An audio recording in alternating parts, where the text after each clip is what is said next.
Hello champions, आपने sickle cell anaemia का नाम तो सुना ही होगा, राइट। आज मैं इसको डिटेल में समझाता हूं 3D की मदद से। चलिए स्टार्ट करते हैं। अगर हम बात करें एक ह्यूमन बॉडी की, तो ऑब्वियस सी बात है सेल से मिलकर बनी हुई है, और सेल के अगर हम अंदर जाएं तो न्यूक्लियस में आपको क्रोमोसोम मिलेंगे, और यहां पर क्रोमोसोम नंबर 11 पर एक पर्टिकुलर जीन प्रेजेंट है जो कहीं ना कहीं सिकल सेल एनीमिया के केस में इन्वॉल्व होता है। चलिए स्टार्ट करते हैं, इसके बारे में और डिटेल में समझना। क्रोमोसोम नंबर 11 ध्यान रखना है। ओके, अब आगे समझिए यहां पे होता क्या है कि किसी भी पर्सन में अगर सिकल सेल एनीमिया की कंडीशन है तो नो डाउट आरबीसी पे फर्क दिखेगा। कैसे फर्क दिखेगा, चलिए देखते हैं। सो आप नोटिस करेंगे ये जो आरबीसी फ्लो हो रही है ब्लड वेसल्स में, इन आरबीसी के अंदर एक प्रोटीन प्रेजेंट है जिसको हम हीमोग्लोबिन भी बोलते हैं, ग्लोबिन प्रोटीन है, राइट। और अगर इसके और डिटेल में जाएंगे, अगर आप इसके हीमोग्लोबिन के और डिटेल में जाएंगे तो आपको बीटा ग्लोबिन देखने को मिलेगी। एक particular 2 alpha 2 beta globin present रहती है। अब मैं इस बीटा ग्लोबिन के और डिटेल स्ट्रक्चर को देखूं तो क्योंकि ये प्रोटीन है, प्रोटीन अमाइनो एसिड की बनी हुई है, यहां पर अमाइनो एसिड सीक्वेंस जो है आपका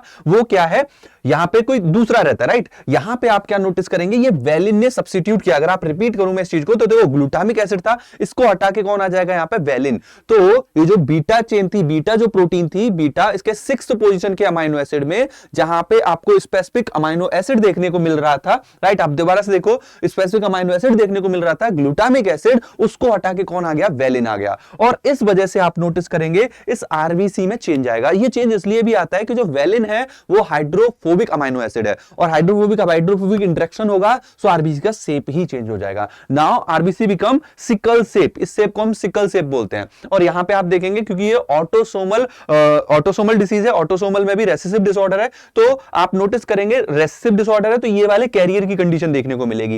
एक अगर सिकल शेप वाला एलील है, दूसरा वाला नॉर्मल है, तो आप यहां पे कैरियर की कंडीशन देख सकते हैं। सो जब भी ये कंडीशन क्रिएट होगी सिकल सेल एनीमिया की, तो आप देखेंगे इसकी वजह से जो ब्लड वेसल्स हैं वहां पे ब्लॉकेज हो सकता है एक बार को, right. So this is about sickle cell anaemia. I hope आप सभी ने एंजॉय किया होगा। Thank you so much. Video को लाइक कर देना।